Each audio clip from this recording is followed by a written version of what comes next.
Gaucher disease type 1, or GD1, is a genetic disorder caused by deficient activity of the lysosomal enzyme acid beta-glucosidase. Its reduced catalytic activity hinders the breakdown of certain lipids, especially glucosylceramide, which then accumulate pathologically in various organs. The result is a progressive enlargement of the spleen and liver coupled with anemia, low platelet count, and skeletal manifestations.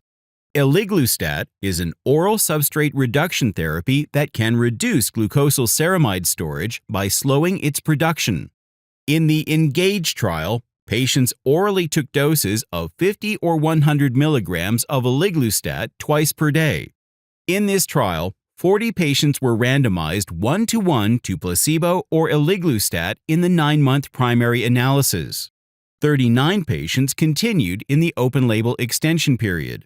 ENGAGE is the only placebo-controlled trial to date in untreated patients with GD1. The duration of treatment with Eliglustat in ENGAGE depended on when patients were enrolled during the 2-year enrollment period, whether they were randomized to placebo or Eliglustat, and whether they lived in the U.S. and were therefore switched to commercial therapy after drug approval. Overall, 34 of 40 patients remained in the trial until completion or switching to commercial Eliglustat. Time on Eliglustat for these 34 patients ranged from 2.3 to 6 years. Of the 6 patients who actively withdrew from the trial, 1 patient became pregnant, 1 patient wished to become pregnant, and 4 patients, all women, chose to withdraw for unknown reasons not related to adverse events. The primary efficacy endpoint was the percentage change from baseline in spleen volume at 9 months follow-up. The key secondary efficacy endpoints were percent changes in liver volume and platelet count and absolute change in hemoglobin concentration.